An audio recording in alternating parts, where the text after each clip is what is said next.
The other aspect why I think Ontario is well positioned economically is that the demographics, despite having the baby boomers starting to retire more and more, is that overall population growth is unbelievably strong in Ontario. A big part of it is because with immigration, the Canada has increased its immigration targets over the past few years, is going to continue to raise immigration targets.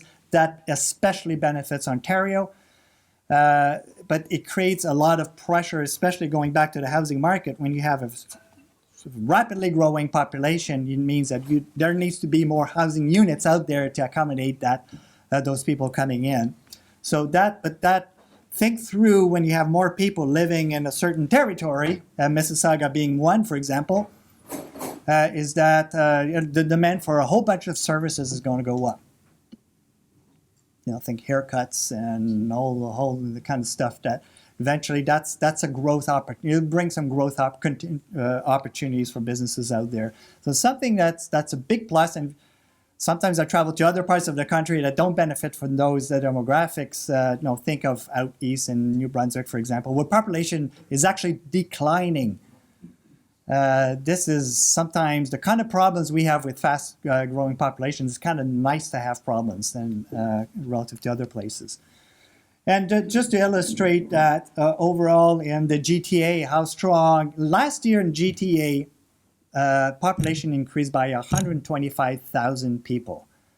It is huge. I remember one time one analyst was describing the GTA's demographics as, think of it, and it was mostly for an American audience, think of adding a Green Bay, like the city of Green Bay, tack that on to the GTA year after year after year, because that's about kind of the size of the magnitude here.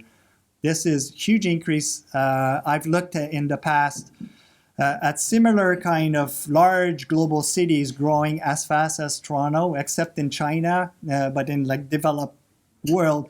The Toronto area is one of the fastest growing large cities in the developed world. So that's something that we don't get that much recognition out there. It's rapidly, it is, and most of it, it's through immigration, but also the GTA is a huge magnet for talent coming from other parts from other parts of the country. It's a big magnet, so I would expect that to continue to be a strong factor, especially in Mississauga, where a lot of immigrants and I would say overall migrants coming from elsewhere tend to establish.